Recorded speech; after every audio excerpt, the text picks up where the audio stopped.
My wedding was supposed to take place in March this year. However, in November, my father-in-law passed away, and his funeral was held in December, just 3 weeks after his death. I genuinely wanted to attend the funeral, but I was unable to secure a leave from my employer.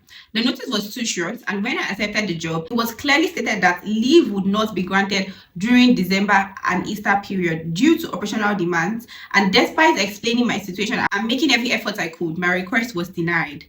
I informed my fiancé, and at first he seemed to understand, and I supported him financially for the funeral. But everything changed when my mother-in-law called me. She told me that if I truly wanted to be a part of their family, I had to be present at the father's funeral. I respectfully explained my circumstances, but before I could finish, she hung up the call. I immediately called my fiancé, but instead of supporting me, he asked, if you were my father, wouldn't you find a way to attend? I replied that the situation was different because if it were my father, my employer might be willing to make an exception. That was when he said the words that changed everything. He said, no presents, no wedding. At first, I thought he was speaking out of grief and anger. I never imagined he meant it. Unfortunately, he did. The wedding was called off. My family attempted to intervene, but every effort was shut down. Eventually, my father advised me to accept the loss and move on with my life. Then on May 20th, my ex-fiancé called me and his words shocked me.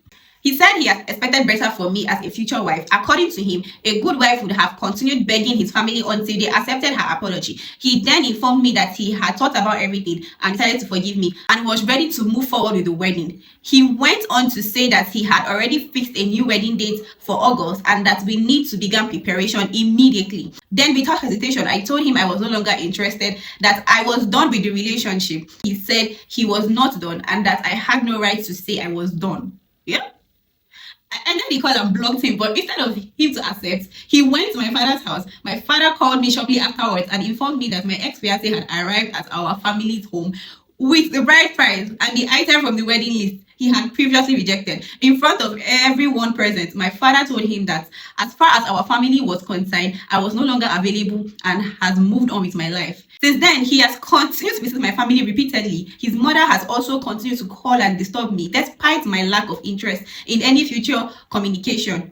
At this point, I am beginning to feel that there is something deeper behind their persistence. What concerns me most is the belief that after ending our wedding, months later, he could simply decide to forgive me, choose a new wedding date, and expect me to fall back in line as though my feelings and choices and consent did not matter. Now, by force to marry, it's not by force now. I suspect that it's actually an ulterior motive because why are they being persistent? He left her for months, yeah? Like if she said it was like a week, I can get it. Or maybe like a month, but she said months. And then he wants to get married to her all of a sudden.